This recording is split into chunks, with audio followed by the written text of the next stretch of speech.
Okay,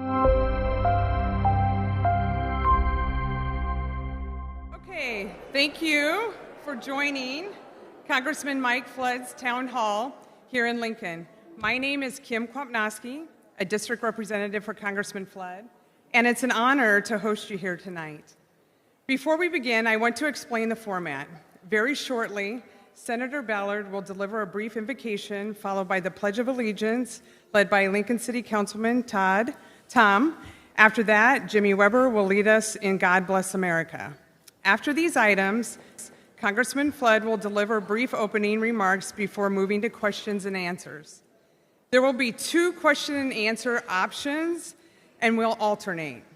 There's an option to submit questions as you entered. The basket for questions is with Deb in the back or at the registration table. Deb, please, you raise your hand. Submit any remaining written questions to the basket during Congressman Flood's opening comments. If you haven't already, so just make sure you get them to Deb. There will also be an option to ask questions at the microphone. Taylor will stand at the front of the room on the left, your left, with the microphone, and Taylor will be standing right here. We will limit 30 seconds to help ensure we can get through as many people as possible. The microphone will go silent after 30 seconds. Taylor will have a timer that he will keep for you. Written questions and questions from the microphone will be alternated every 3 questions. I will draw questions from the basket, and so with that, we'll get to the point of the program and start with Senator Ballard, who will deliver the invocation. Thank you, Kim. Will you please bow your heads with me? Heavenly Father, we come before you with gratitude for the gift of freedom that we enjoy as Americans. We ask for your blessing on this town hall, and that each of us will recognize the dignity that you place in every one of us. We pray that you will guide our words and our actions and our dialogue. And we just thank you for Congressman Flood and his heart of service. We just pray this all in your heavenly name. Amen.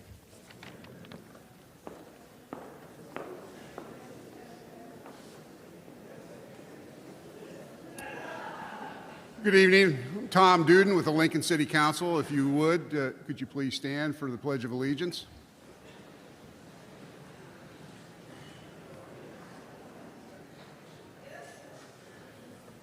I pledge allegiance to the flag of the United States of America and to the republic for which it stands, one nation, under God, indivisible, liberty and justice for all.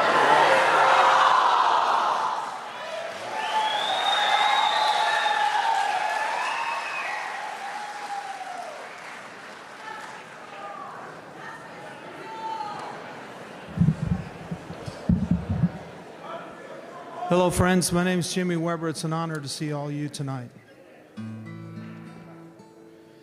God bless America, land that I love. Stand beside her and guide her through the night with the light from above. Sing it with me if you know it. From the mountains, beautiful, to the prairie, to the oceans, white with foam. God bless America, my home, sweet home. God bless America, my home, sweet home.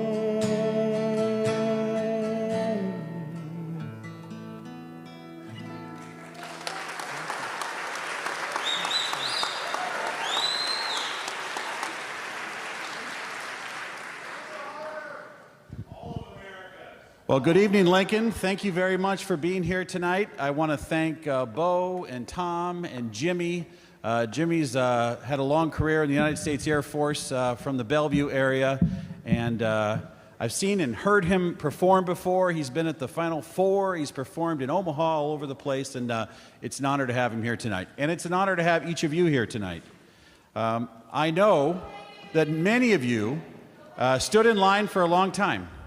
I know that many of you have made this a point to be here. And here's the deal. And I said this before in Columbus, and I said it in Seward. And between Seward and Columbus, we've had well over 900 people come to these events. And tonight, my guess is we'll be at 750. I want to thank UNL for allowing us to be in the Kimball Recital Hall. And the thing that I want to impress upon you is no matter if we agree or we disagree, the fact that you're here tells me that you care. You care about your state, you care about this city, and you care about this nation. And so I want to show you the respect, and I want to give you a short introduction to some of the things that I've been working on, and then I will take your questions. I will stay until 6:30 tonight. Actually, to be clear, 6:27. This is being broadcast, and we have a start cutoff at 6:27. So let's just get right into it. You know, I can't tell you enough how much I appreciate being here with you. And I will also tell you, I hold myself to the standard of being accessible. I did a telephone town hall last week. I'm here tonight. If you have a question, every single person that calls into my office, I get a printout the next day. I read every single summary of every single call. It helps me do my job better. Sometimes I have the ability to call people back and say, hey, give me more information, or this looks like casework. Let's take care of you. Tonight, you're going to have that same opportunity. And if you do have something that requires the help of one of our staff members, Carter, can you wave your hand? He's around here. We've got Deb Shore, who's over here. She's the district director. We've got Monica's here. We'll get you directed over to them, and we'll take it from there, and we will follow up with you. I'm very pleased to say that every direct question that I've had from one of my town halls, I've been able to follow up directly and be able to solve whatever casework they had, or at least get them an answer. So with that, and I know this is probably going to be met with some resistance, I want the opportunity to tell you and talk to you about health care in the bill we just passed. I want to go right into this bill because I know this is something a lot of people have questions about.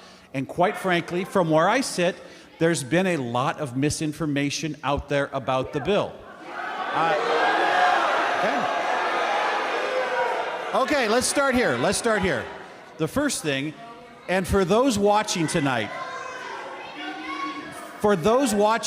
and I know we have a television audience out there that's also wanting to hear answers to some of these questions.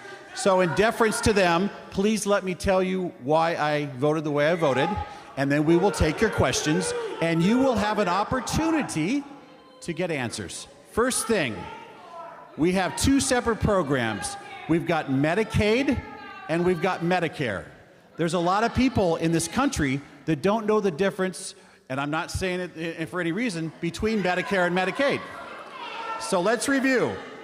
With Medicare, it's available to people over the age of 65 for their health care, regardless of their income. This is a promise and a contract between you as an American and your country, and we did not make changes to the Medicare program. So if you're watching this, and let's say you're 78 years old and you hear Medicare, you need to know you will not see any changes. And the reason I think this is important, and this is because I know there are questions about Medicaid, and we're going to get to those.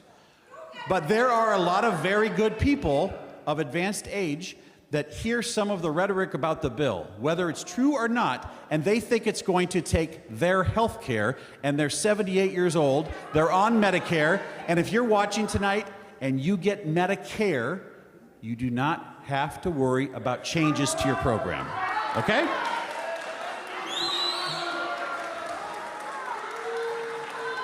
So let's go to the next slide. Here's the other thing that you have to know. And I cannot take credit for this. Your governor, Jim Pillen, and your legislature, your governor and your legislature, I think you're going to like what I'm about to say.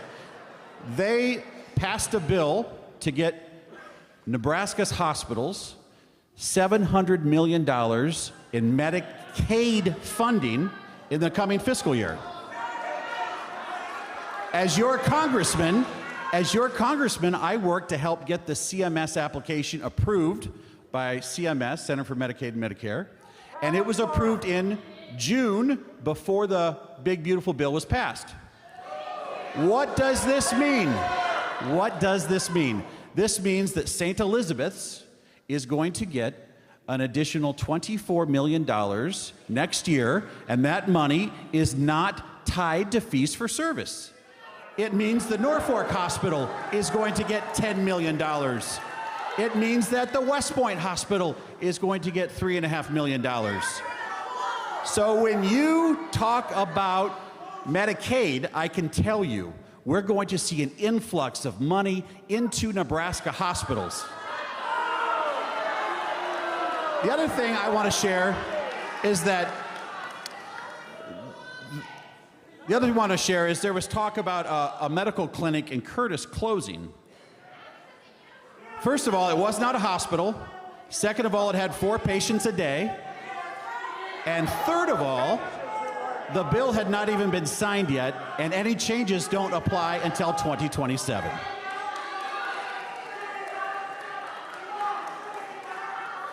The other thing that the big beautiful bill did,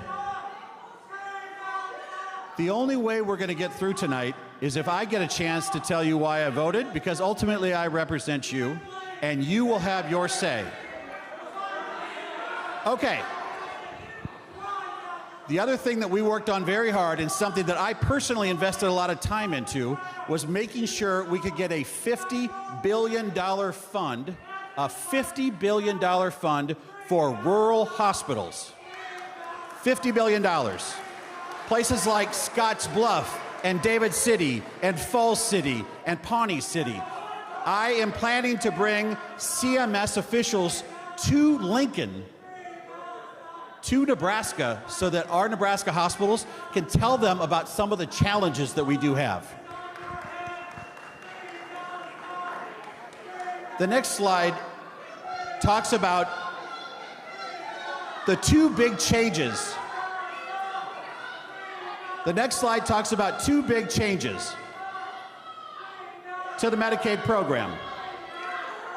One of those changes is that if you are able to work and you are able-bodied, you have to work. If you choose not to work, you do not get free health care. You do not get free health care. Okay. So here's a question. Do you think that people who are 28 years old that can work and refuse to work should get free health care? I don't think that a majority of Nebraskans agree with you.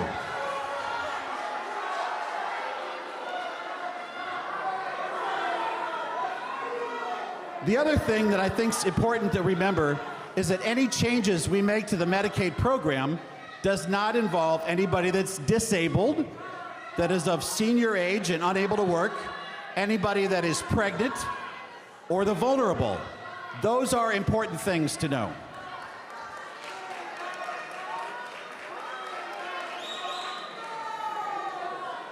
The other thing in the bill that I think you need to know is if we didn't pass the big beautiful bill, it would have been a $1,600 tax increase to every Nebraska family. That is a true middle-class tax cut.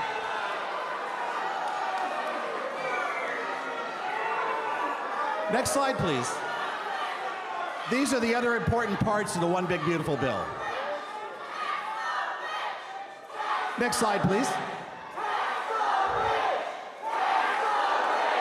No taxes on overtime.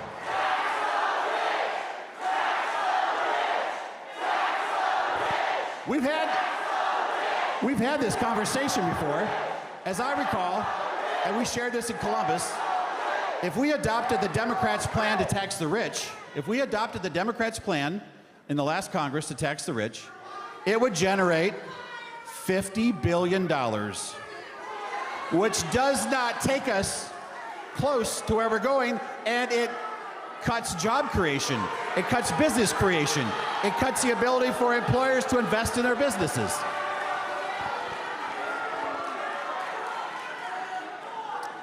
The other thing that I think is important, obviously, increase the standard deduction, child tax credit, and one of the things that I know Lincoln and the city of Lincoln is working very hard on, especially Mayor Larian.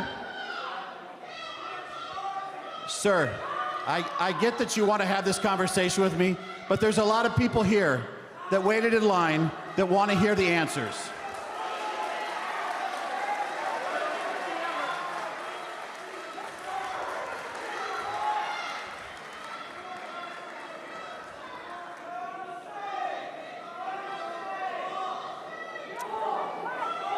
All right, next slide. Something that I also think is important, if you're a farmer or rancher in this state, you want to be able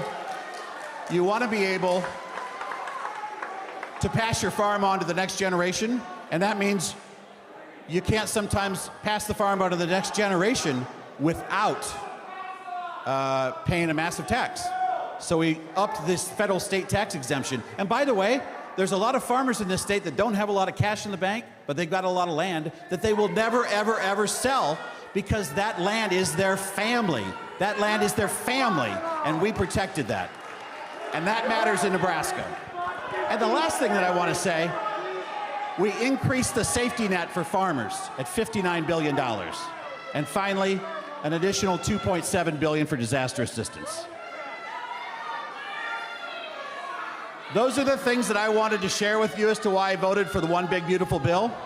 I truly believe that this bill will allow America to experience growth, that it will allow our communities to thrive, that it will spark our economy, that it will help farmers and ranchers, that it will take care of the vulnerable, and more than anything, I truly believe this bill protects Medicaid for the future.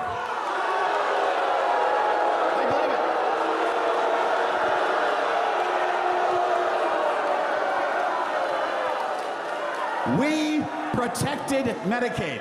We protected Medicaid.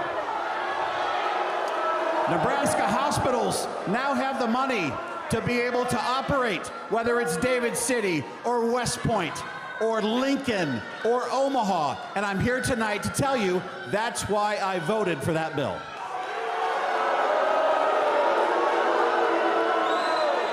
All right, with that, Kim, let's go ahead and take questions.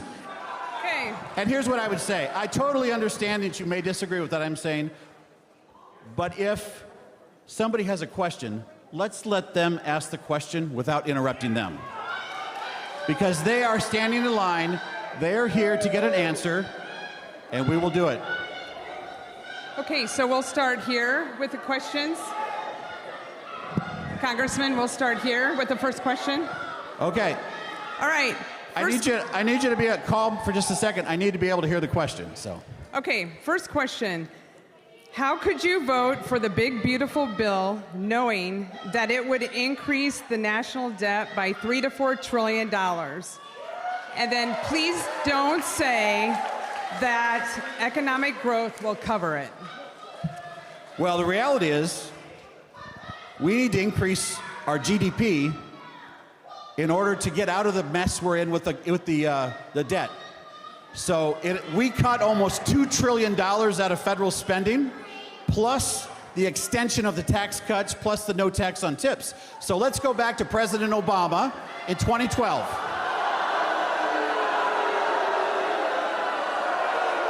You're going to agree with me when I'm done. So back in 2012, President Obama extended the Bush tax cuts, and the CBO baseline score was calculating the tax cuts going away, and the Obama White House said, no, we disagree with that. So many of you that are in the Democratic Party have to look at how consistent we are and where we're at with the CBO. And the reality is, when President Trump passed the 2017 tax cuts, we saw explosive growth in this country. We saw explosive growth. COVID slowed our progress for obvious reasons. But the way CBO is scoring this was objected to President Obama in 2012, and it's being objected to by President Trump and the United States Congress Republicans in 2025. Next question. Okay. Why did you cut SNAP and healthcare research?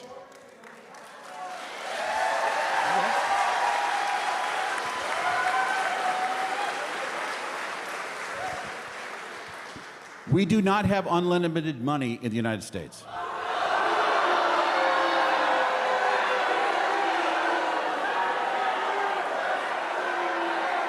In 2019, our country spent $60 billion on SNAP.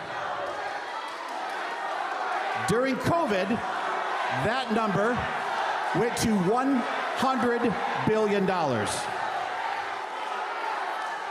And for good reason. I mean, during COVID, we had a situation where we had a worldwide pandemic. We had people that couldn't work. There was a need for extra food, supplemental nutrition programs. What we did, this Congress, two things. We returned our spending on SNAP to our pre-pandemic level of 2019 at $60 billion. And we also said to states that have low error rates, and Nebraska has low error rates, that there's going to be incentive for states that do it right, and there's going to be a disincentive for states that have a high error rate. Now, you may disagree with the actual number we arrived at, but going from $60 billion one year to $100 billion the next year, that was the COVID pandemic. The pandemic is gone. People have gone back to work. We are now at the 2019 levels, which I think are acceptable. Next question. Okay, and what is the national debt ceiling limit, and what is the current national debt? Our current national debt is approaching $37 trillion. $37 trillion. In fact, to make that real for all of you, every Nebraska family pays about $3,000 of your hard-earned wages every year to service that debt. That's a kitchen table issue. That is a kitchen table issue. Every single Nebraska family pays $3,000 to service the debt.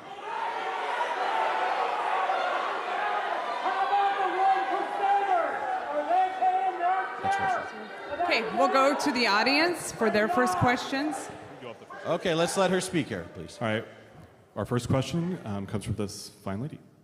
Hi, I implore you to be quiet so that we can hear his responses. Remember, Mike's coming up for a re-election, and we'd really like to know what his responses are. I'm Rosina. I write you emails with concerns of your voting behavior regarding Trump and his actions. You support him, especially confirming the cabinet. Your responses are riddled with misinformation and lies. I fact-check you, and then I send the responses back.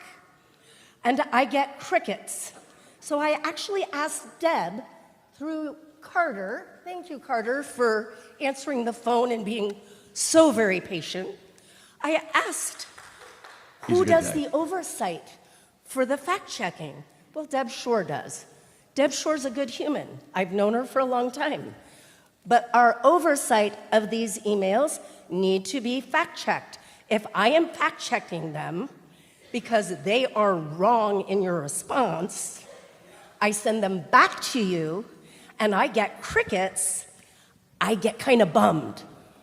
And this is not about partisan, this is about issues, because we're about to lose our democracy.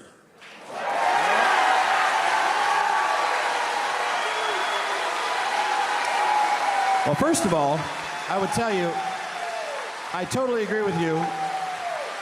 Carter Smith from Shelby is a wonderful person. And Deb Shore does a lot of things in the office, but I don't want to put that all on her. There are people in my Washington office that also assist me as I write back to you. I don't know what emails you sent specifically because There are plenty of them. I'm sure. And here's what I would say to you. You are right as a constituent to want to go through this with me, and I will, with your help, talk to Deb. We will go through your emails, and we will go through my responses. You can come to my office, and we will sit down and go through every one of them. It may take me about 2 weeks, Sir? because I need to get all that done, okay? Sir, you will need to do that with a lot of people.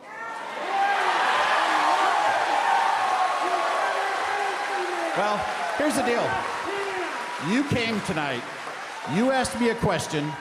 I'm willing to do it with you because you matter. I represent you. I'm happy to sit down with you. I will add one thing.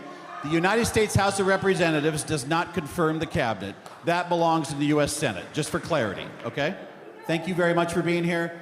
Connect with Deb. I'm happy to sit down with you. Congressman Flood, I come from 11 generations of military citizens who have served this nation.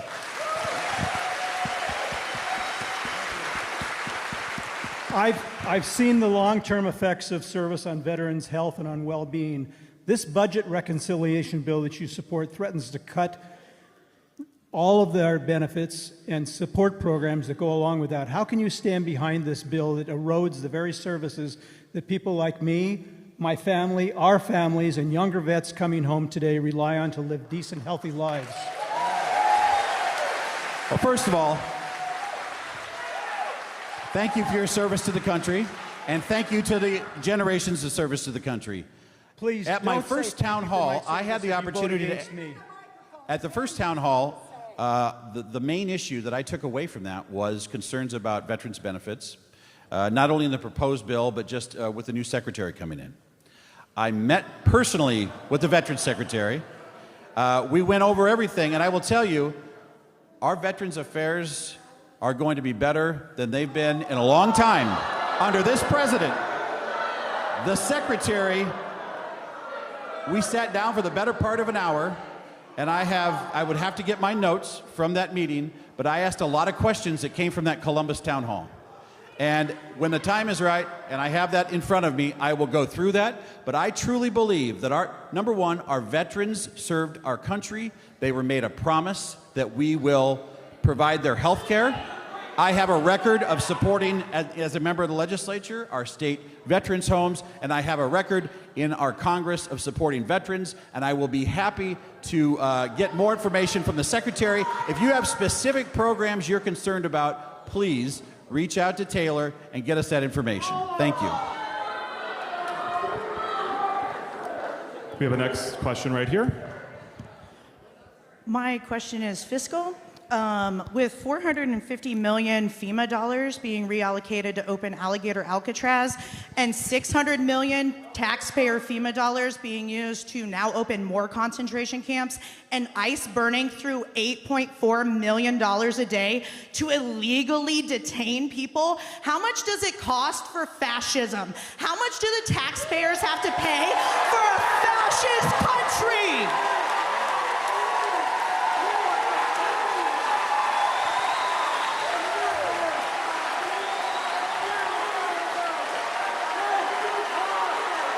Americans went to the polls in November, and they had a choice between a Democratic candidate that had an open border, no enforcement, fentanyl, drugs, human trafficking. And they had a choice between that and a candidate that said, close the border, get illegal immigrants out of our country, stop the fentanyl, stop the human trafficking, stop the drugs, stop the crime, stop the violence. That's what Americans voted for. Americans voted for a border that is secure. And I support the president enforcing our immigration laws, which, by the way, were written by Congress. Okay. Next question. Next question. So how can you justify taking health care away from 78,000 Nebraskans? As I explained before, When you have an additional $700 million coming into the state of Nebraska for Nebraska hospitals, we have a state where our infrastructure is going to be supported, is going to be funded, and is going to be available for the people that need it. If you are able to work and you're 28 years old and you choose not to work, you don't get free health care in America.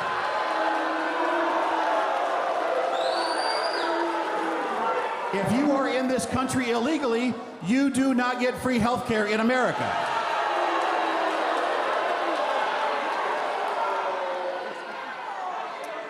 Okay, next question is, economic development depends on energy development.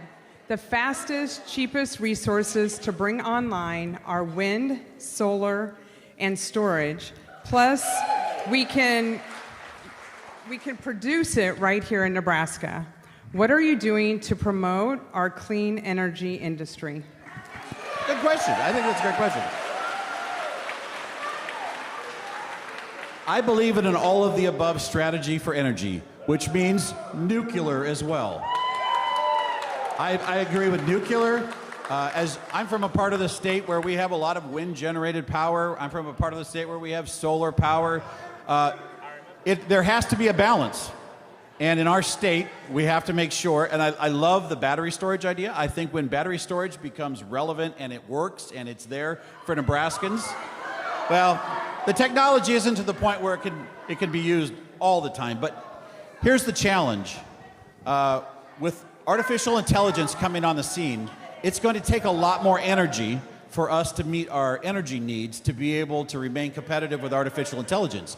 China is bringing on a whole bunch of new energy using coal. Now, I'm not saying that's necessarily going to happen in America, but I'm saying we have to up our energy game.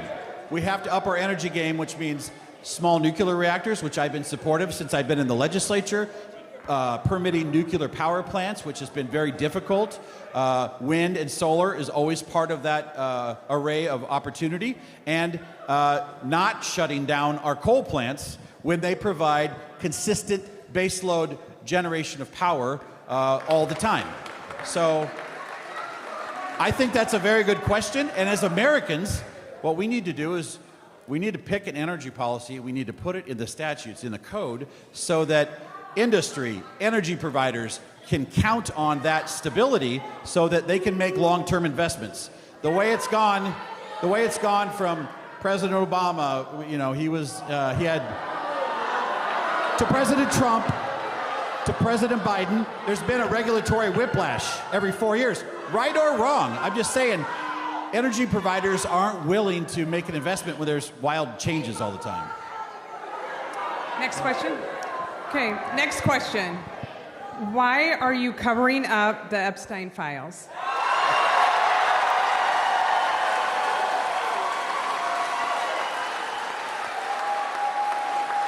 Let's be very clear. At the next pro forma session of the Congress, you'll find my name as a sponsor on a resolution from the House Rules Committee to release the Epstein files to protect the victims and not re-victimize them again. I support Jamie Comer, who is the House's Oversight Committee Chairman, subpoenaing Ms. Maxwell later this month to come testify in Washington. I am for the release of those records.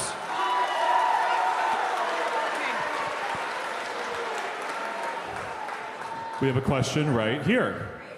So my comments are about the debt and how we can fix our debt. So tax U.S. stock trades, raise the Social Security cap to $400,000 and the Medicare rate to $200,000, eliminate corporate subsidies, especially for the military industrial complex, appropriately staff the IRS so they can target rich tax cheats, ignore the Grover Norquist contract that you signed and raise taxes on the rich, broaden the tax base by closing loopholes, the carried interest offshore tax havens, and adjust rates on high earners. And there's more, but... That's quite the Christmas list. You got a lot of stuff on there. I will receive that as input. I don't exactly know where I'd even start answering that question other than we cut next to $2 trillion of federal spending with the bill we passed, and we protected Medicaid.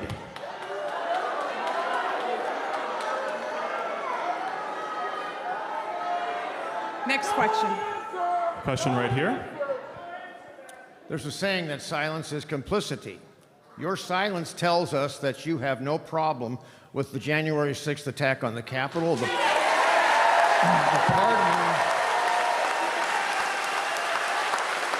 pardoning of all those involved, the big lie about the 2020 election with absolutely no evidence. These are all markers. These are markers of fascism. I have read a dozen or so books on authoritarianism and fascism. You said in Seward that you were not a fascist. Your complicity says otherwise. Have you ever spoken out against this administration and its Project 2025, which is a fascist machine? Have you ever spoken out? There are a number of people, it's been reported many times in the news that there are a number of our colleagues, Republican colleagues, who do not like this man and they speak against him behind closed doors in private. Maybe you're one of them. There is a thing, profiles encourage. Why don't any of you, because you know better, what is wrong with you? What is wrong with you? Sir, I want to be very clear with you. Give me a chance to answer his question, and I'd be happy to.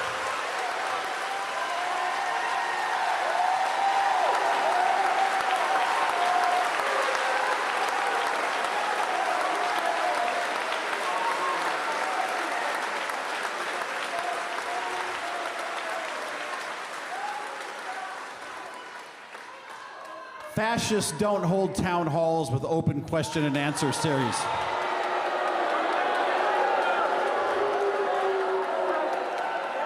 And I will tell you this, I support law enforcement, and what happened on January 6, 2021 was not right, and I'm on the record saying so. I'm sure you can Google it, but I support law enforcement.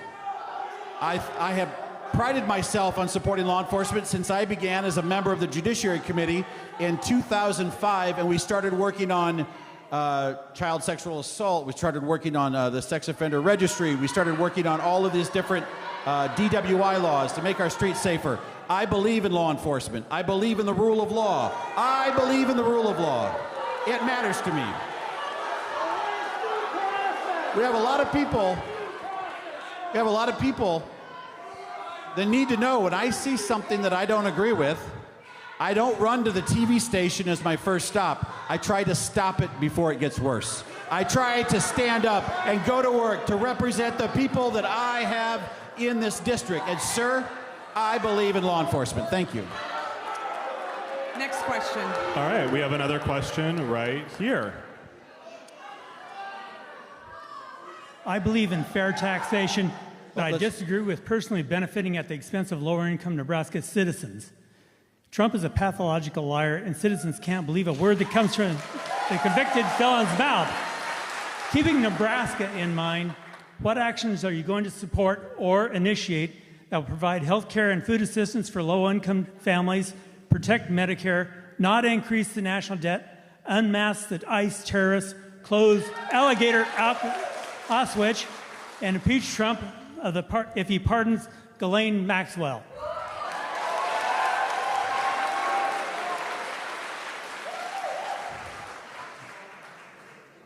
We protected Medicaid and saved taxpayers millions of dollars from waste, fraud, and abuse.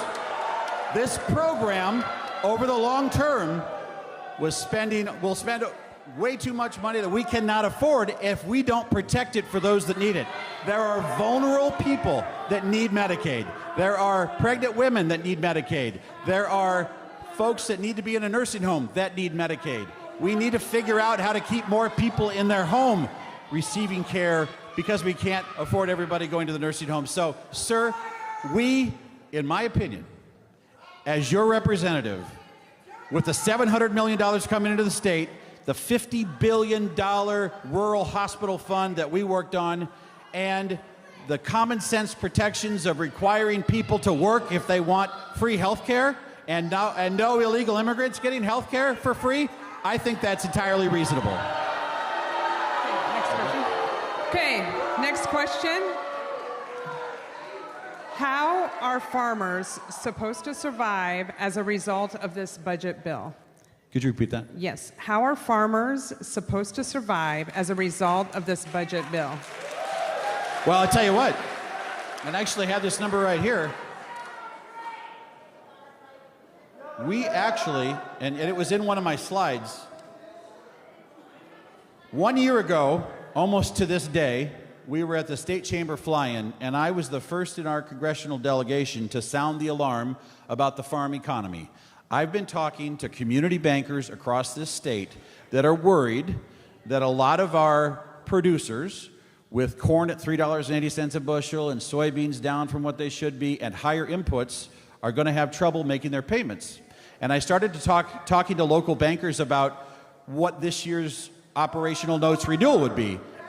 We made it. We made it through that. Actually, that's not true. I'll talk to you about that in a second. In December, we provided $10 billion in economic aid to America's farmers, mostly for the American Southeast, Georgia, Mississippi, those states. I tell you what, though, I am worried about next year for our farmers and ranchers. I am worried about it. And let me tell you a couple of things that we did do. We put a $59 billion increase for the Ag Safety Net programs, which is a $9 billion increase over the prior fiscal year. And you're not going to like this next part, some of you, but President Biden did no trade deals in 4 years. He did not stand up for Nebraska farmers when it came to white corn and the ban from the Mexican president's wife. Farmers and ranchers in this state are going to get a far better deal from Donald Trump's trade negotiations than we ever got under President Biden. And this is the only way to improve our chances to grow our farm income. Okay, next question. Okay, next question is, what specific action are you taking to defund or continued support to Israel and their aggressions on the West Bank and genocide against Palestinians living in Gaza? I have said from the start, what happened on October 8th was an abomination. Well, October 7th, sorry. I support Israel. America has no better ally than Israel. And they have every right to root out Hamas and these evil terrorists, whether they're in Gaza, whether it's Hezbollah, whether it's the Houthis, whether it's the Iranians. They live under threat of nuclear and vicious attack every single day. I also believe that our country, working with Israel, needs to do everything we can to get those children food. No American wants any child, no matter the place they live, to ever suffer. But you got to remember, we're dealing with Hamas. They use these Palestinians as human shields in their pursuit of terror and destruction against Israelis. So I support Israel. I support Israel. I support Israel. Next question.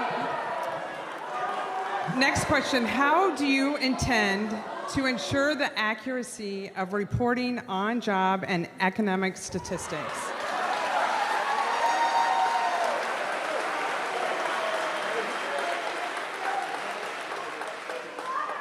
I don't know what the situation was with the Department of Labor person. Neither do you. I don't know. I don't know. I can tell you, I've been an employer for a lot of years. And there's always two sides to every story.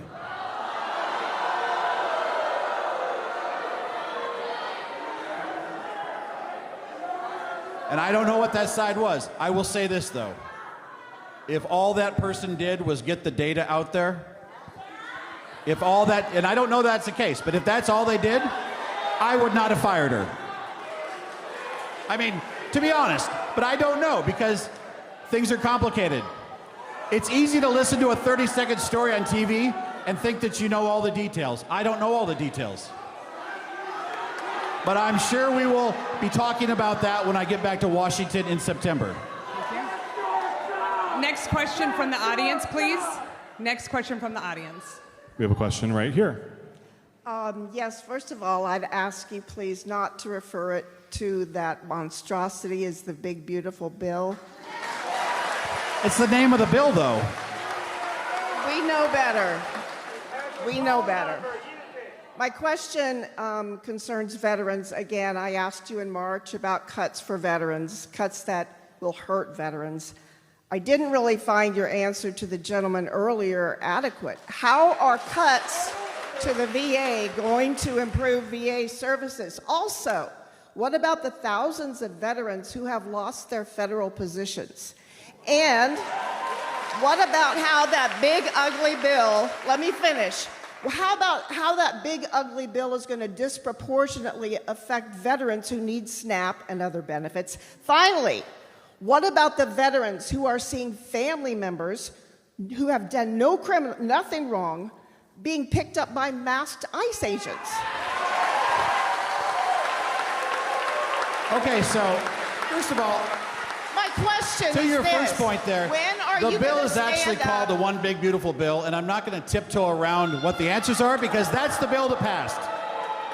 And when President Biden passed the Inflation Reduction Act, that's what we called it, even though it did the opposite.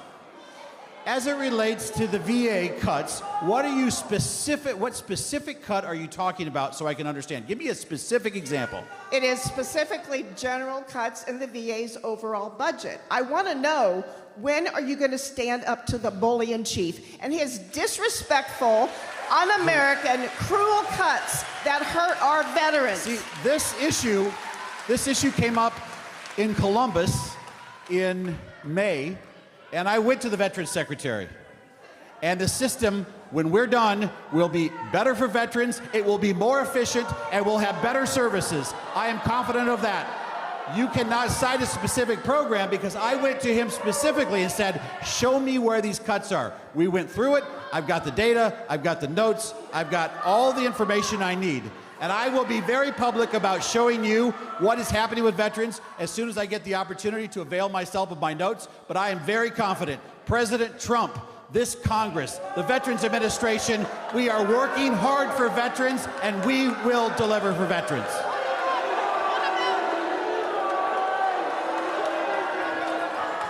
We are protecting veterans, we are protecting Medicaid, we are getting results, and we are pursuing growth. That is what's happening right now. Protection, results, and growth. Thank you. Okay. Next question, Taylor. Next question, Taylor. Sorry.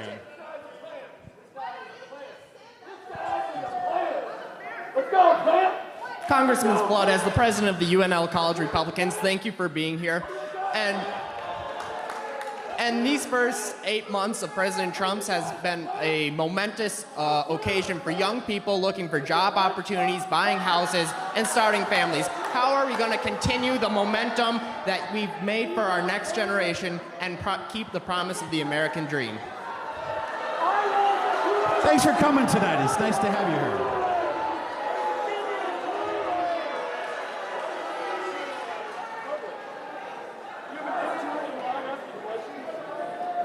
You know, one of the challenges we have right now in America is that a lot of people his age want to own a home, and it's getting harder and harder and harder.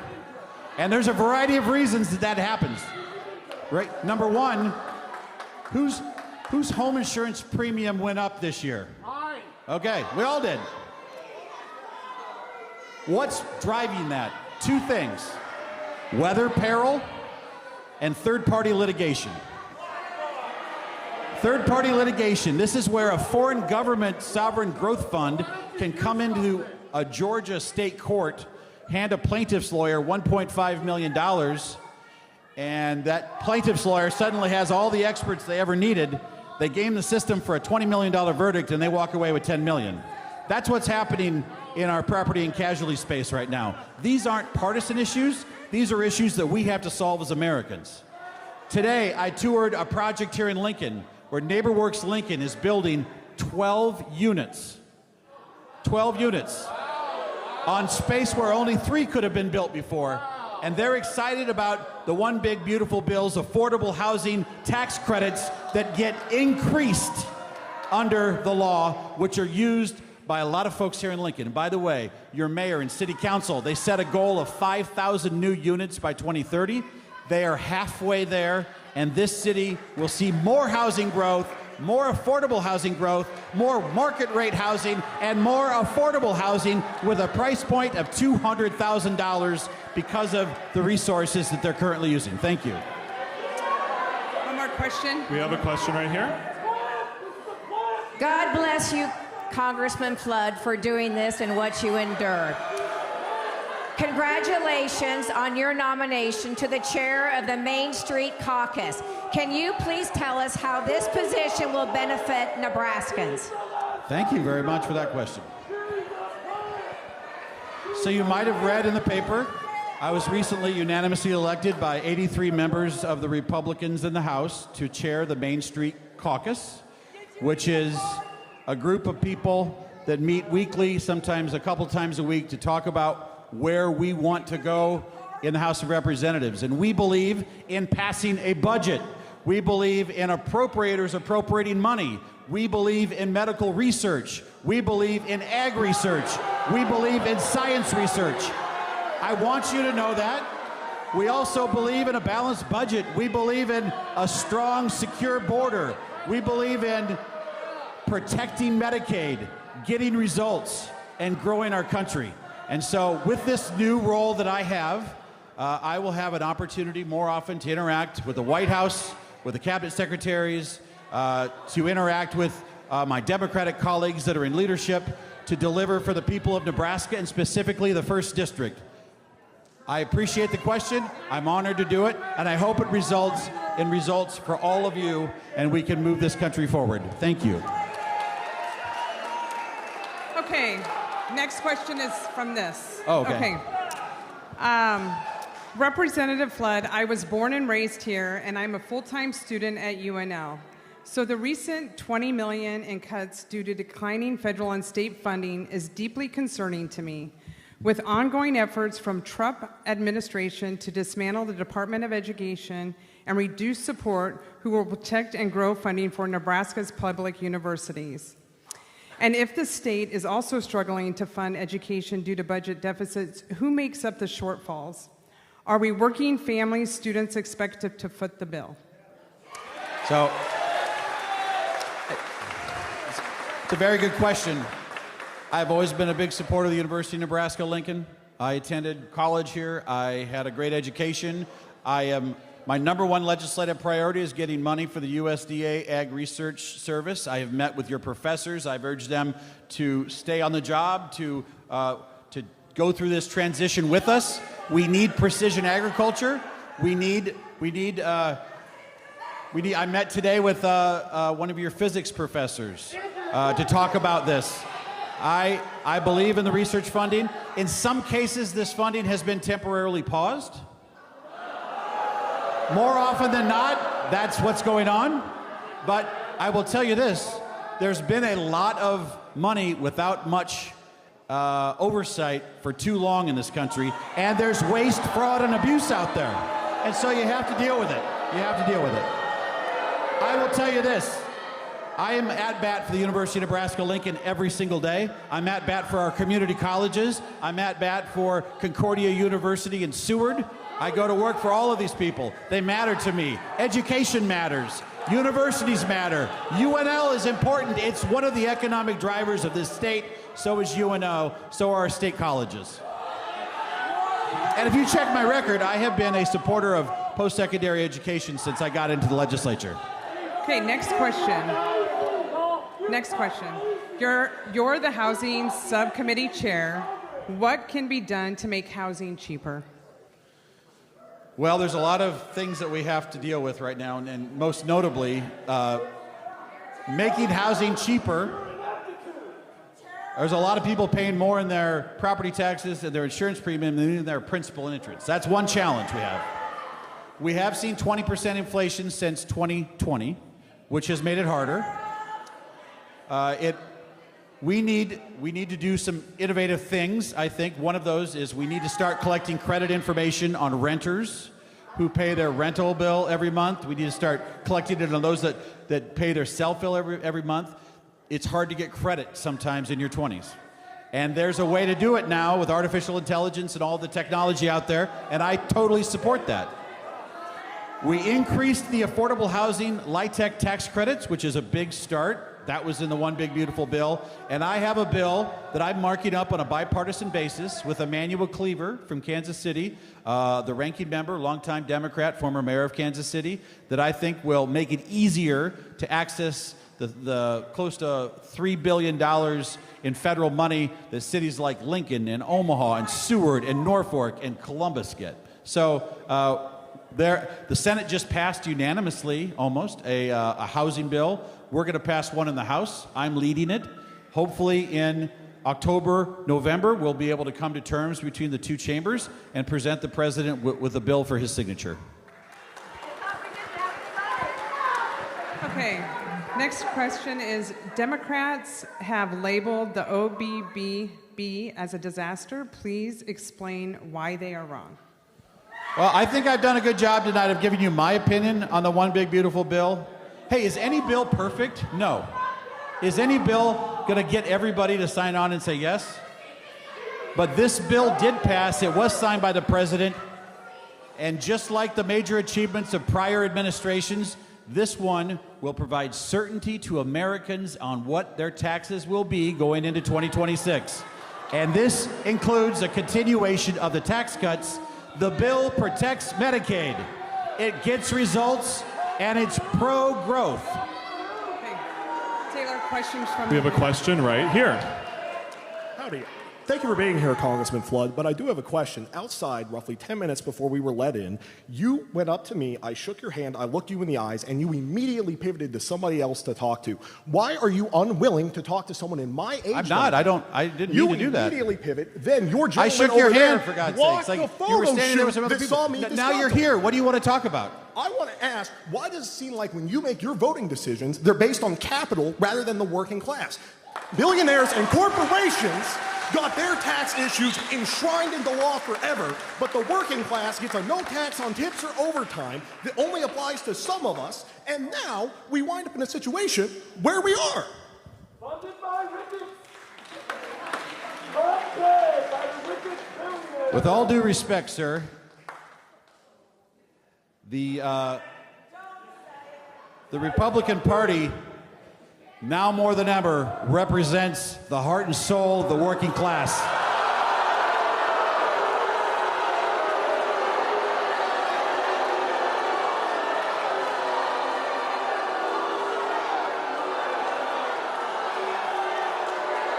So you go out to dinner after this, and your hard-working server gets a tip. Thanks to the One Big Beautiful Bill, she doesn't have to pay taxes on it.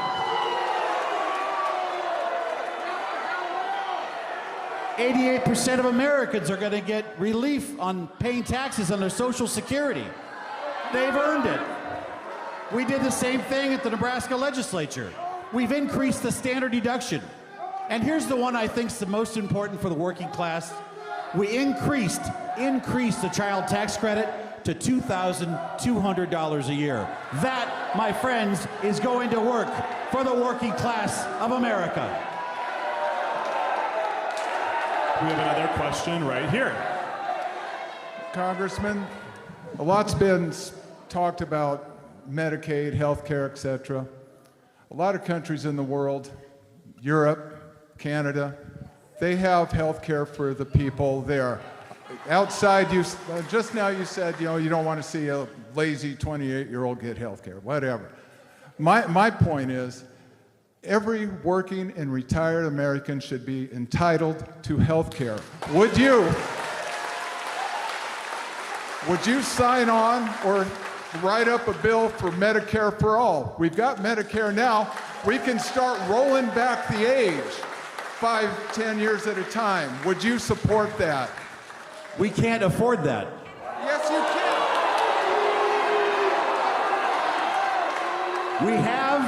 We protected Medicaid as the safety net for those who cannot care for themselves, who are vulnerable, for those who are able-bodied and working. I will tell you this, and I cannot take any credit for it, President Trump is going to bring down prescription prices because the countries you mentioned have been paying way too little for way too long, and we've been subsidizing them. And if we as a country I want to pay the same price for the drugs that are in London as they are in Lincoln. And that has not happened for a long time. We've been subsidizing these foreign governments and our socialized health care. This will get solved by President Trump. It will mark the biggest change in healthcare spending in 50 years, and I'm confident that's where we're going. All right, we have another question. We have another question right here. Thank you, Congressman. I too have served 22 years in the United States Marine Corps, and so I have a Thank you. Thank you for your service. So I have a specific question for veterans benefits and a local issue. Can you look into Southeast Community College imposing the vaccine requirement on students through clinical requirements that are accepting VA funding for students enrolled in the PTA program? So, for example given, President Trump signed the COVID higher education, stay away from this, and so we're using VA funding. Sure. And that's a requirement for the program. Okay. And so I was a victim in the Marine Corps of the COVID requirement. That's why I got out. I'm sorry about that. Has that been all rectified since you... I couldn't be happier. My son is now serving, and so I'm thankful for that. I'm thankful for this great nation. I just would ask that you look into that. Yes, we will look at it. Let's connect. Where's Carter at? Carter wears a dark suit, so it's going to be hard for me to see him here. But Carter, can you make your way over here and visit with him, and we'll find that out. And I'll tell you what, thanks for your service. I've talked to a lot of service members that refused to get the COVID vaccine, and they were fired. And President Trump has done his part to restore their position and their back pay. We should not force people to take vaccines. We should encourage them. We have another question right here. Given your full-throated support of the bill, whatever we call it, and your view of the facts, I'd like to know how you expect to pay back all of this debt that is going to be layered onto our grandchildren because we're not willing to make our rich part of our society pay their fair share. So what's interesting about that, and I think it's a fair question,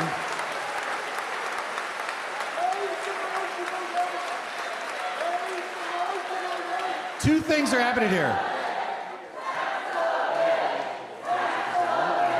People in here are upset with me that I voted to cut $2 trillion in spending from the budget. You're also upset at me because I have told you at every single town hall it is going to be a combination of spending reductions and economic growth. It will take both to do it. This is exactly how President Obama looked at it in 2012. It's how President Trump and the Congress looked at it in 2017. We cannot simply cut our way out of this. We have to reduce our spending, we have to continue the tax cuts, and we have to grow the economy. Protect, results, growth. That's what we need. Okay, next question. How much longer Hang on a second. How much longer until the border wall is finished? We cannot build it soon enough. We need the border wall. I support the border wall. Americans support the border wall. Americans want a secure border. It's always going to be a challenge anytime you're dealing with a lot of different landowners, but the One Big Beautiful Bill does increase funding to get that done, which was a priority under the first Trump administration. Okay. Next question. I know you've talked a little bit about this. I'm sorry? I know you've talked a little bit about this, but what plans does the Congress have for providing reasonable cost health insurance to Nebraskans?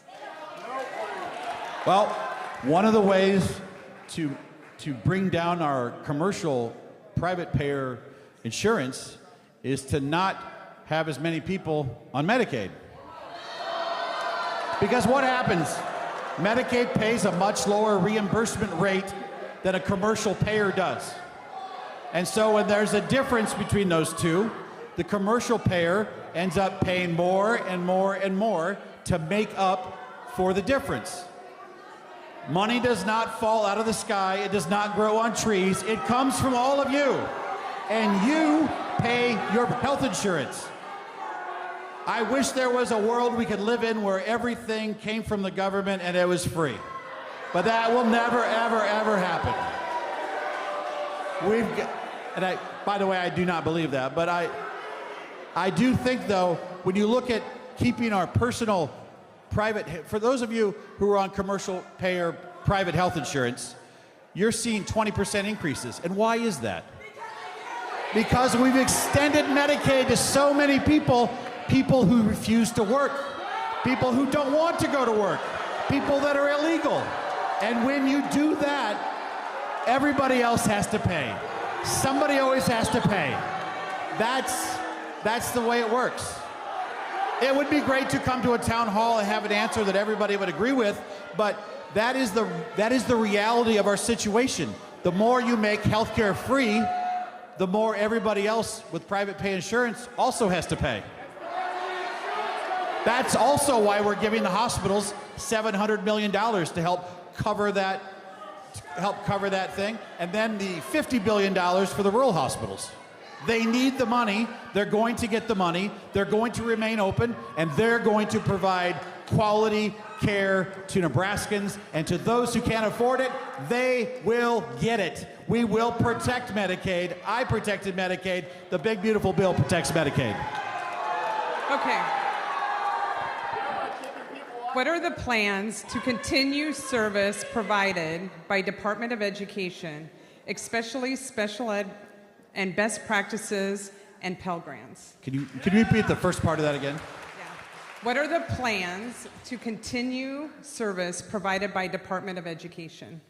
Well, special education always needs to be funded. When I was in the legislature, it's the best investment for our state tax dollars. When you invest in special education, not only are you helping those school districts that are taking care of special education kids, you're also distributing the money as equally and as equitably as you can possibly do it through the TIOSA formula. So I do strongly believe in funding special education. I have not had that specific issue arrive on my desk, but if I hear something, or if there is something out there about special education funding, I will go to work on that. That really matters to me. And those parents need that resource. And there are some districts like Lincoln and Bellevue that do such a good job with special education. They have a lot of people move into the district to take advantage of your resources here. Lincoln Public Schools is an excellent school district, and its special education services are excellent. And so I want to make sure that they have the resources, and sometimes a Bellevue or a Lincoln or one of the hub communities, they need more than maybe even their district would suggest, because people move in there to receive the services. So yes, I do care about that. I will work on that.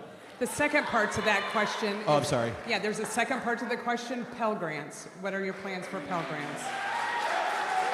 I'm for Pell Grants. I'm for Pell Grants. I'm for higher education. I have not had that issue cross my desk on Pell Grants. I know that we made some changes with student loans. I do think people have to pay back their student loans, and I supported that. One thing I want to say is I know that this can be kind of loud in here sometimes, but I want to talk to the people at home for just a second. I'm on your side.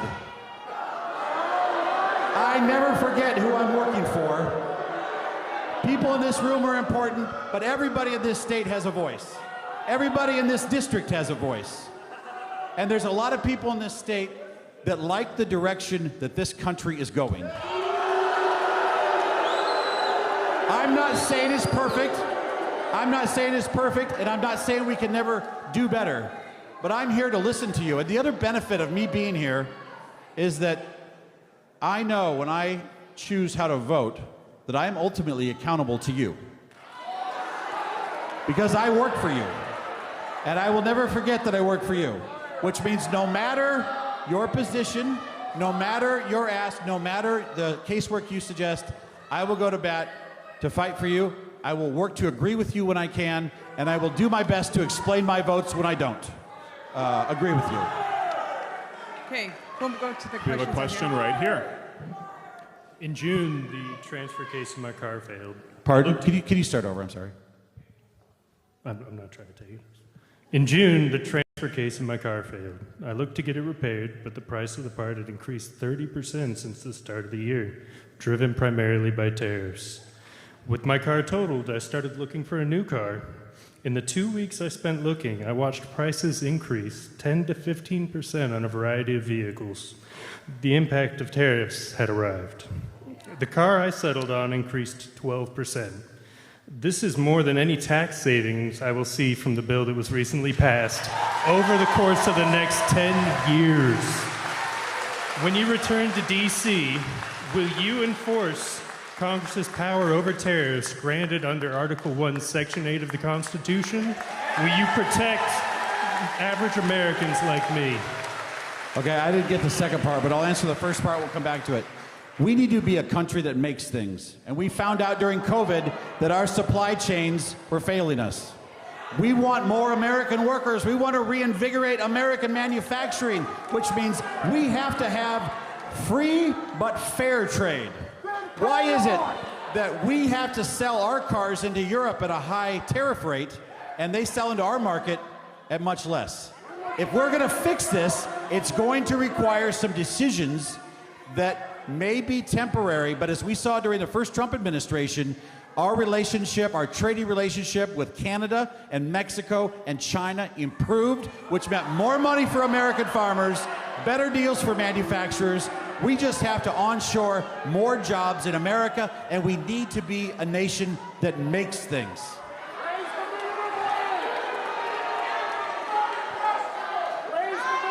Next question.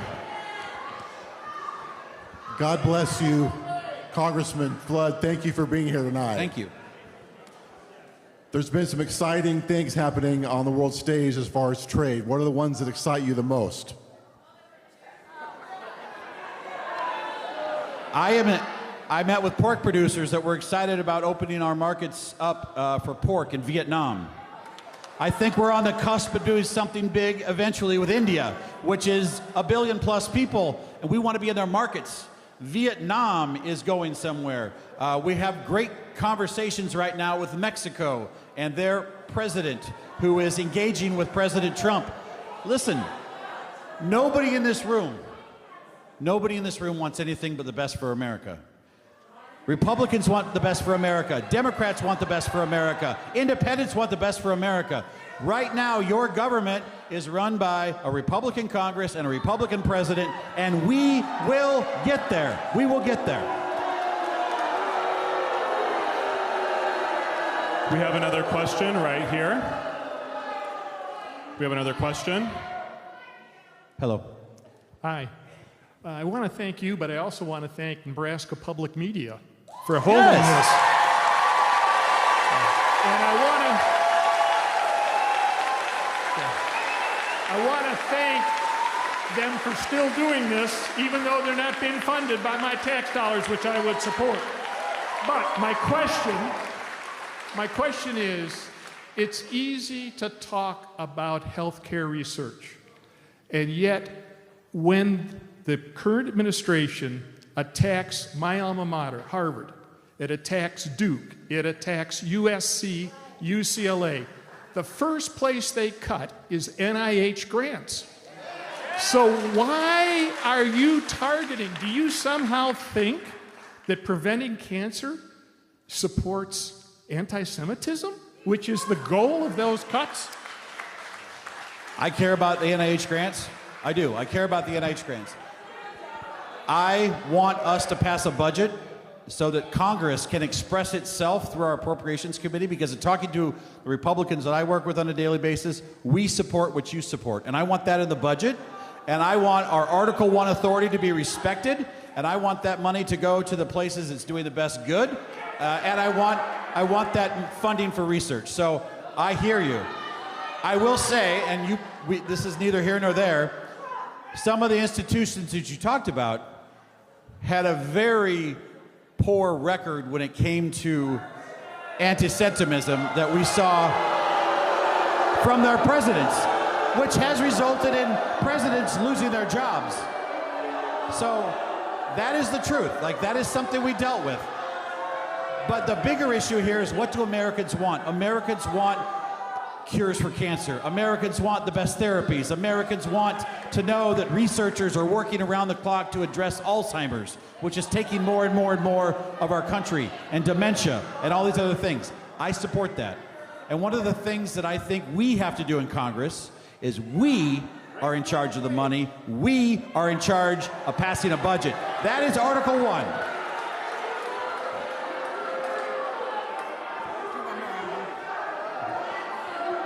We have another question right here.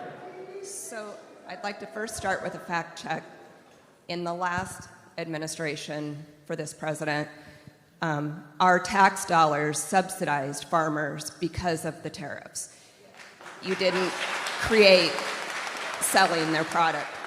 Specifically on taxes and the IRS, I want to know why you didn't protect us under the Taxpayer Bill of Rights, specifically when DOJ was having unfettered access to our data.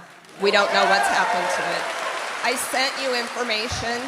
I brought lots of papers to your office, to your people. I got a canned response. And I'd like to know what your opinion is of the IRS commissioner, and that he is an accountant, he doesn't hold a CPA, he didn't graduate with a 4-year degree, and no one realizes that he's running the IRS. And I'm not personally familiar with him. And Not personally familiar with him. I don't know him personally. I can tell you that I went to bat for our taxpayers with the Treasury Secretary when this whole thing started, and it concerned the IRS and a number of different agencies. We have exercised congressional oversight from the Financial Services Committee perspective. We have, not everything is done on CNN. Not everything is done on Fox News. And quite frankly, if you want to get things done in Washington, running your mouth on TV every single night doesn't really do anything other than maybe get you more donations, maybe. But taxpayer information must be protected. Taxpayer information must be protected. Next question. Okay. Okay, one of the barriers to home ownership here in Nebraska is the high cost of insurance, and as you are Chair of Housing and Insurance Subcommittee, can you talk about what you are doing to address that? Well, I won't go over this too long. We talked about it before. There's two big issues: weather peril. We've seen, our state we are now classified as a severe convective storm state, which means we're rated about the same as Florida or Louisiana from their hurricanes. And you know what this is going to require us to do? It's going to require Nebraskans to put impact-resistant roofing on their home. It's going to require us to use resilient materials in our siding, because there's no way around this other than to abate the risk. The other part is that third-party litigation that I talked about before. It's actually driving our reinsurance costs through the roof. And when you put those two things together, we saw on average a 60% increase in our home insurance premiums last year. And there is no bill we can pass on the first one, because weather is going to win every time. On the second one, we need to shut down this third-party litigation in our court system and stop the gaming of that. So thank you. Okay, next question. Who will pay for the cost of implementing Medicaid work requirements? It costs Georgia $100 million and Arkansas $24 million. Well, the good news in Nebraska is our Medicaid program and its error rate and their ability to root out waste, fraud, and abuse. We have a state law since 2008. If you're here illegally, you're not getting Medicaid. And number two, when you have an unemployment rate below 3%, almost everybody that's here has a job. So this is not going to impact Nebraska like it's going to impact states like California, like it's going to impact states like New York. That's where they've been handing out free health care to illegal immigrants for a long time. That's where people choose not to work and they get free health care. We all end up paying that, but that's not Nebraska. That's not Nebraska.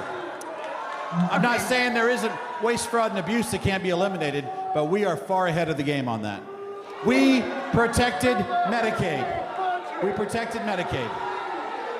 Okay, what is your plan to ensure Medicare doesn't get cut further? Okay, so there's a question. What's your plan to ensure Medicare doesn't get cut further? Our bill did not cut Medicare. If you were over the age of 65, this bill did not impair in any way. It protects Medicare. It didn't touch Medicare. We've talked a lot about Medicaid, but to those watching at home, if you are over the age of 65, regardless of your income, you are eligible and qualified for Medicare. Okay, we'll go out here. We have a question right here. Thank you, Congressman. My name's Chris Backemeyer. I'm a fifth-generation Nebraskan, and until recent events, I was working in senior national security roles in Washington at the National Security Council and the State Department. Thank you.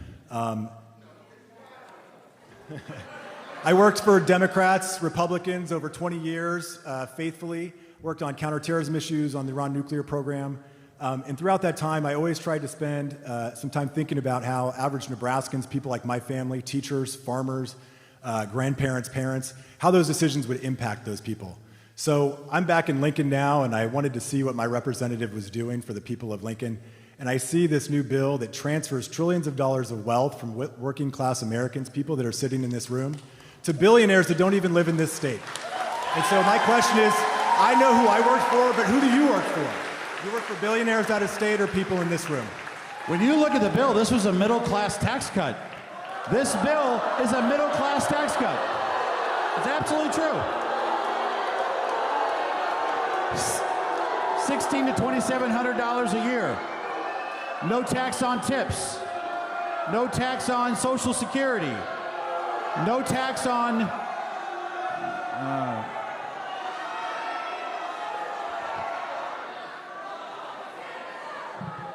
I mean, when you ask working class Americans where they are in this, they support the one big beautiful bill. Working class Americans support this. We increase the standard deduction. We have about 4 minutes remaining, and this is our next question. You said. I brought with me tonight the Lincoln Journal-Star from July 16th, 2012. The headline is "Flood Considers Run for Governor." The story here was that you were challenging your party because you voted to override Heinemann's veto of legislation that would provide prenatal medical care for, it says, babies of mothers who may be in the country illegally. He viewed that as an illegal immigration issue. You called it pro-life. Now you are saying that you don't want... I will always support prenatal care for Nebraska's, any woman in this state on our Medicaid program. I am pro-life, and I chose, mortality. you know, when you're in my spot, you've got to pick between two sides.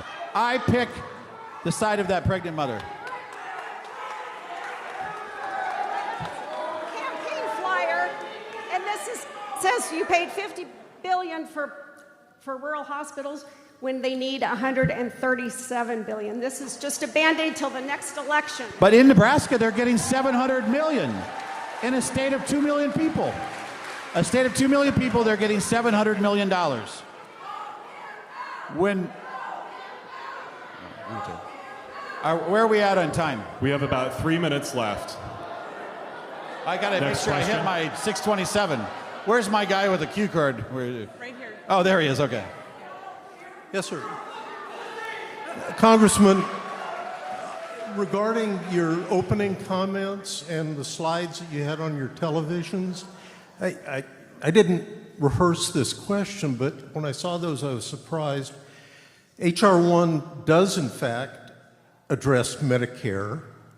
So my question is, did you read the bill? I read the bill. I read the bills.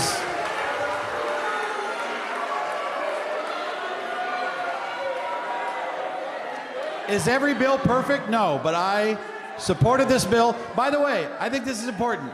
I cannot stress it enough because I think there's a lot of information out there that's wrong.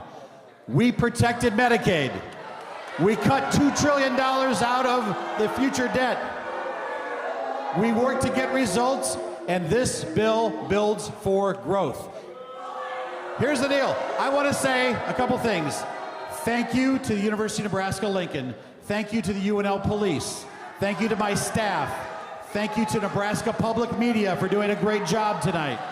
Thank you to all the members of the working media that are here. And most importantly, thank you to all of you. If you need assistance from my office, call my office, come see me. I will be visible, I will be accessible. And for those of you watching from home, please know I am on your side. I never forget who I'm working for. And it is an honor to serve you and a privilege to serve you and the United States Congress. Thank you very much, and have a safe drive home.